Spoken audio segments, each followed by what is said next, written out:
The year was 2009. I had just gotten home after a terrible day at school and I turned on the PlayStation 2. In Grand Theft Auto San Andreas, I would get into my lowered Impala, and this song would start playing. Just waking up in the morning, gotta thank God. I don't know, but today seems kinda... My day would get so much better, like there was some kind of spell in the lyrics or the beat, you know? But I'd never tried to figure out why this song gave me that feeling, or what day it was that inspired S-Cube to record this song. And if he was having such a great day, why does he always look so pissed off? And what did he do that day to end up getting arrested? At the end of the music video? Well, now there's DECIFRAHITS. To find all that out, I decided to investigate every detail thoroughly. And my friend, get ready, this video is going to blow your mind. The story of this song starts in Los Angeles. It was the summer of 1992, and the atmosphere in the city was anything but good. After 4 police officers were acquitted by the courts for beating a black man, the people took to the streets and turned the city upside down. There were protests, looting and destruction of stores, arrests, and the deaths of dozens of people. It was in the middle of this turmoil that Ice Cube started working on the production of Cinephone. The movie, which had already been investigated by the FBI, was to write a song called Fuck the Police. The black community expected Cube to express all the anger and outrage they were feeling, with another aggressive anthem against the police and the government. But the first song he wrote for this new album had a totally different vibe from what everyone expected, completely blowing people's minds. Cube had just gotten back from a trip, and when he arrived in Los Angeles, he went straight home. And he recorded a demo of what would become It Was a Good Day. He liked the results so much that he booked a session at a studio called Echo Sound, together with disc jockey Pool and disc jockey Muggs from the group Cypress Hill. Cube showed up at the studio with a copy of the album Go For Your Guns by the Isley Brothers. And it had this song here. See if you recognize it.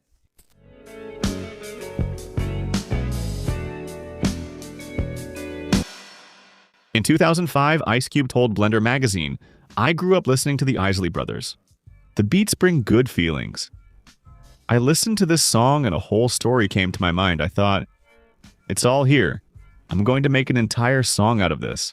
And disc jockey Pool commented, "To be honest, I didn't do much. I just enhanced the bass and vocals of the song to bring a chill vibe. It wasn't that heavy sound that Cube was used to, and I kept wondering what he would do with it. But then he went into the booth and already had the whole story completely mapped out. The beat is very steady, relatively calm, and strangely, it evokes a feeling of both genuine joy and a melancholic, nostalgic sentiment. Something like a past memory, you know? This vibe is also conveyed in the music video, which, just like the lyrics, details a day in Ice Cube's own life, with some fictional details and others that are quite real. There was even a blogger in 2012 who claimed to have discovered the exact day that inspired Ice Cube. January 20-20, 1992. He did this through some clues that Ice Cube left in the lyrics and the music video. But sit down, because besides telling you the story behind the music video, I'm also going to show you how he came up with that date, and why it might be slightly wrong. The music video starts on this little street, which really resembles Grove Street from Grand Theft Auto. In fact, I saw on some website that Grove Street was inspired by the street in this music video, but I don't know if that's true.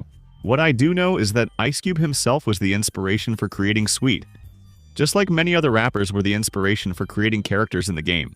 Here, we already have the first clue about the date. The outfit that the girl is wearing was a trend in the black community in the 90s. It's an outfit from the brand Cross Colors, which was only launched in '89. So this day is somewhere between '89 and '92. Weesh. That girl isn't his daughter, and she's definitely not his sister, since Cube only has an older brother. He actually had an older sister, but she was killed by her boyfriend when Cube was only 12 years old. So in this case, this family is just a fictional representation of Ice Cube's family. He wakes up in the morning and puts his bandana on his head. On the nightstand, we see the same skull amulet that he wears on the cover of the Predator album, and a fully customized Glock pistol. Here we already see a sign of the constant risk to life that Cube was exposed to in that environment.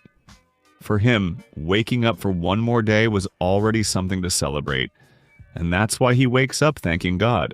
but he soon realizes that there's something strange about that day. The dog wasn't barking as usual, and the city of Los Angeles, which is usually covered by smog, a kind of pollution fog, had clear skies and a clear horizon. According to Los Angeles climate calendar, January 20th, 1992, really was a very sunny day. When he went down to the kitchen, Cube found out that his mother had prepared a different breakfast than she usually made. This time, there was no bacon, which, although it's one of Americans' favorite breakfast foods, is a forbidden meat. For followers of Islam, the religion Ice Cube had just converted to and still follows today. After breakfast, Cube got a call from a girl he was interested in. Hooked it up for later as I hit the dope. I set up a meeting for later and headed out thinking, will I make it through another 24 hours? Surviving in the ghetto has always been a challenge, but in the neighborhoods of Los Angeles in the early 90s, surviving was like winning the lottery. Cube himself talked about these lines in a documentary from '94. I always think about death because it comes so suddenly for young black men. I don't know anyone who wants to die. There's a line in my song, It Was a Good Day, that says, I went out wondering if I'll live another 24. Another 24 is slang for another day, another 24 hours. But, coincidentally, Ice Cube was 24 years old when he released that track, so he might have thought about that second meaning too. After going out, Cube gets his drop-top Impala, which is slang for a convertible, and just by pressing a button, he can make the car jump. These cars with modified suspension are part of a culture called Lowrider, which started with Mexicans but was also embraced by the black community, especially around the 80s and 90s. In Grand Theft Auto, this culture is also pretty strong. There's even a mission in the game where you have to make the car jump. Remember that one? And one of the most coveted models is exactly the one from the music video, the '64 Impala. With that paint job and those wheels in the neighborhood, it was really easy to attract attention. From thieves. Had to stop at a red light, looking in my mirror, not a jacker inside. I had to stop at a red light. I look in the rearview mirror and there are no thieves in sight, so everything's fine. I think now I understand why Cube always walks around the neighborhood with that angry look on his face.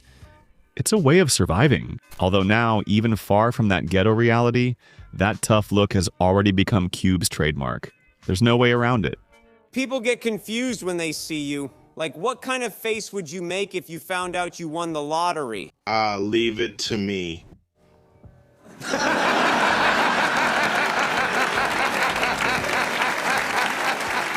After the light turns green, he takes off with the car and gets a beep from Kim, saying she can go all night. Look, that's the face he makes when he gets that message. I think that's Ice Cube's smile. And for those who were born after the 2000s, beep or pager was the name of the little device people used to send text messages in the 90s.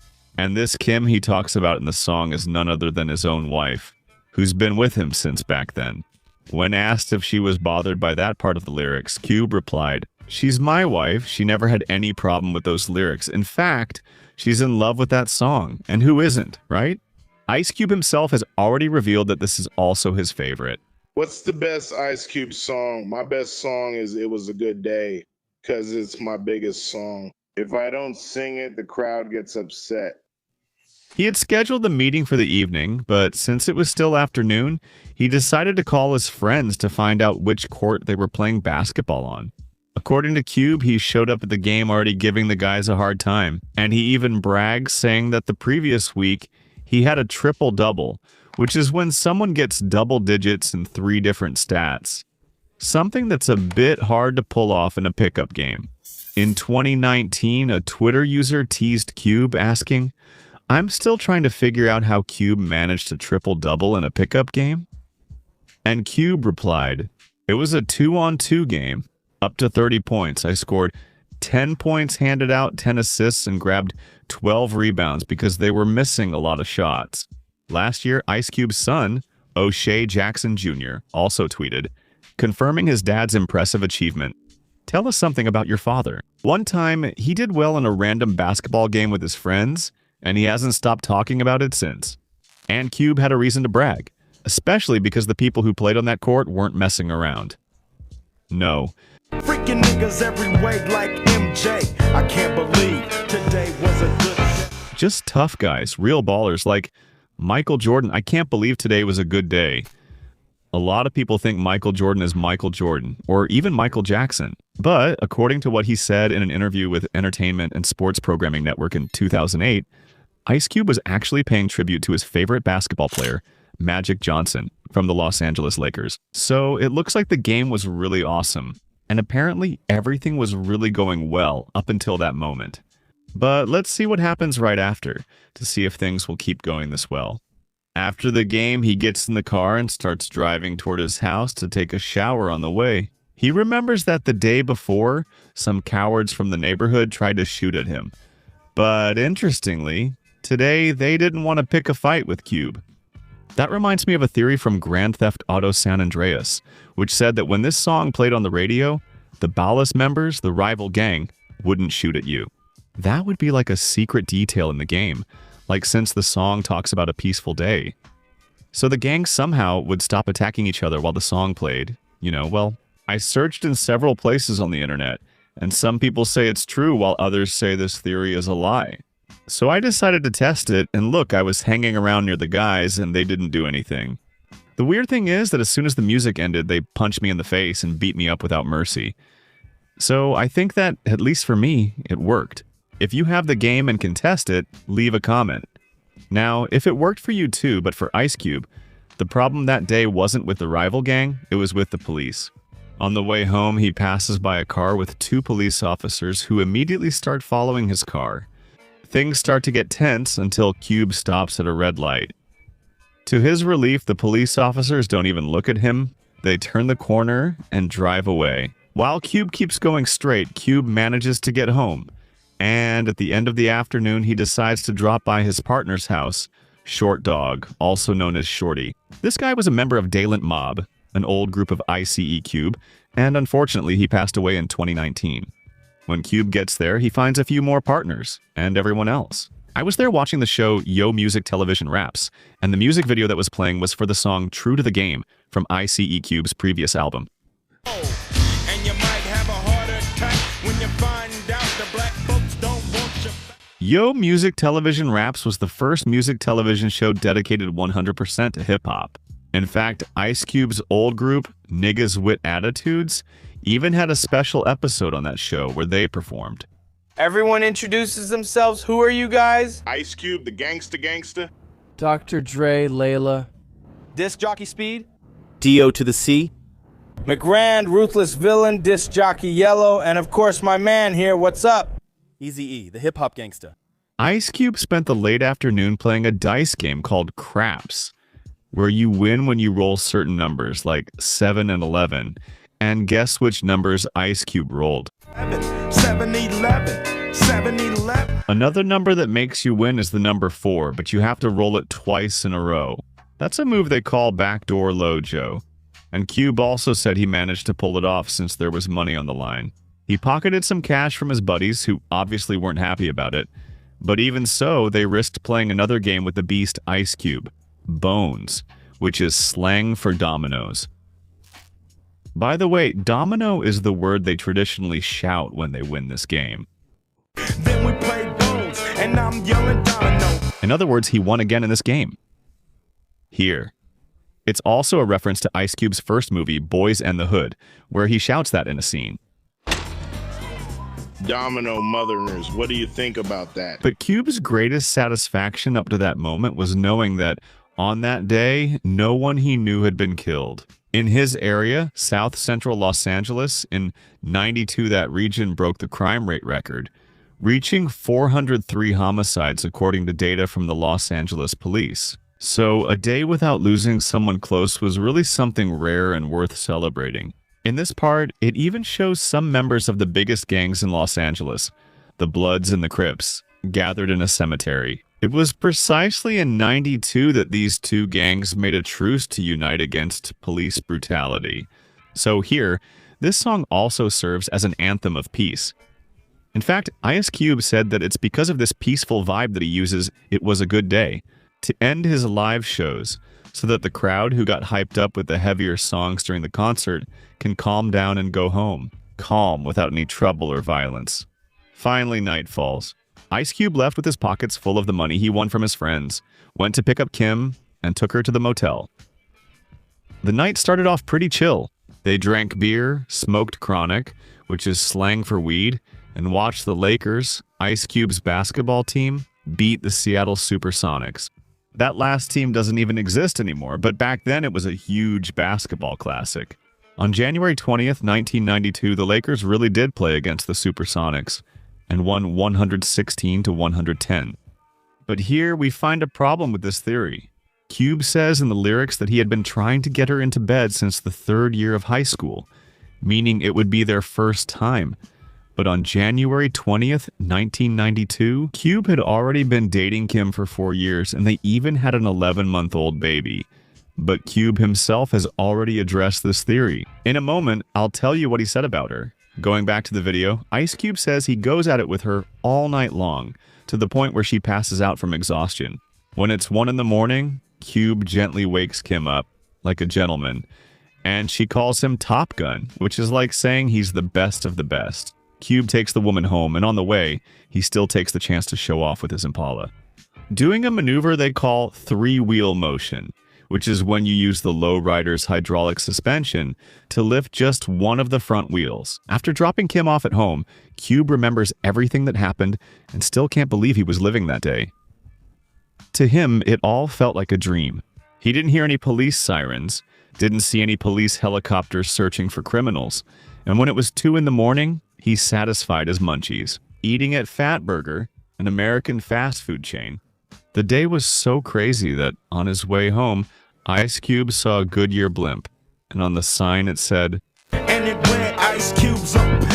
You know what's craziest about this? In 2014, Goodyear actually put Ice Cube's name on a blimp. The event was sponsored by Ice Cube himself, who, along with some friends, wanted to raise donations for a charity. They got in touch with Goodyear, who agreed to launch the blimp with Ice Cube's phrase.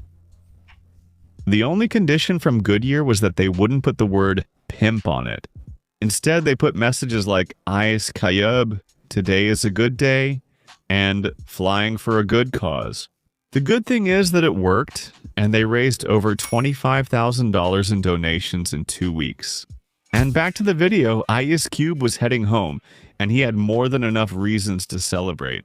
He was really drunk, and he didn't throw up. It was late at night, and he was still getting messages on his pager. But his biggest celebration that day is what became one of the most famous lines from this song. Didn't even have to use my AK. I gotta say it was a good day. Today, I didn't even have to use my Kalashnikov, I gotta say. Today was a good day, man. Look, the weight of that line just reflects the level of violence that so many people have lived through, and still do. But just like the Goodyear blimp, and a lot of other things in this story, that part also has a bit of fiction to it. As Ice Cube himself has already revealed, no, using a Kalashnikov wasn't part of my daily life, but I was close enough to that world to write about it. You can't forget that Ice Cube lived through the peak of gangster rap. So even though it's a more laid-back song, he had to include some gang elements. Cube himself mentioned that in an interview in 2005, It Was a Good Day was a risky song, and I wanted to show that I was aware it was different. There was a risk that the fans would be like, hey, this guy's getting soft. But I had to handle it in a way that showed I knew what I was doing. That's why, before the track ends, the mood of the song changes abruptly. In the album version, Ice Cube says, Hey, wait a minute, Pooh. Stop this shit. What the fuck I'm thinking about? Hey, hold up. Disc jockey, stop this shit. What the hell am I thinking? This gives the feeling that he's coming back to reality, as if everything he experienced was really just a dream. Again, putting into question the theory that says this is about a specific day in 2022, ICE Cube was asked about this theory on a podcast, and he said the following. You know, I don't know how my day was on January 20-20, 1992. I just don't remember. It was just a fantasy about having a perfect day. But it's cool to see that they tried to figure out the day, and, you know, in their minds, we can say it was January 20-20, 1992. Let that be the day. January 20 could be a holiday. Let everyone know. January 20 is good day, Cube Day. But that sudden change doesn't just happen in the mood of the song, it also happens in the music video. When Cube is getting home, out of nowhere a bunch of police cars, snipers, special weapons, and tactics helicopters show up and start surrounding him. Basically, the guy got 6 stars in Grand Theft Auto, you know. The cops tell him to surrender, but he ignores them and calmly walks home. Now, was he going into the house to save the game and lose the cops? Who knows, right? After he goes in, the police break into the house, and the message to be continued shows up. And actually, the Was a Good Day music video continues in the song Check Yourself, which is another song from Grand Theft Auto.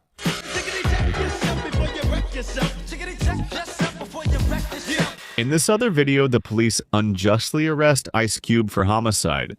He goes through several fights in jail, loses his girlfriend, and after 6 months in prison, ends up getting involved with a policewoman who gets him out of jail. You know what's the craziest thing about this story? Cube spent an entire day doing well, only to get arrested in the end, and even then, that wasn't the end for him. When Ice Cube says it was a good day, he was being grateful for not having to go through situations like seeing someone close to him get murdered or having to use his Kalashnikov, 47. Tragedies that I'm sure most of us here have never had to go through, but that were and still are the reality for a lot of people. Cube would wake up not even knowing if he would make it through another 24 hours, but even so, he was happy to live that day.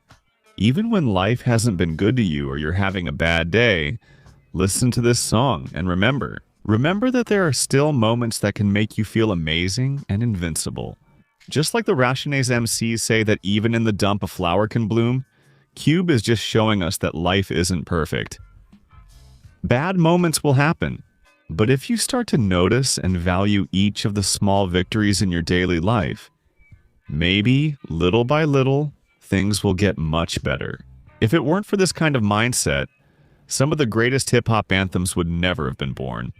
The biggest example of this is the song Gangsta's Paradise,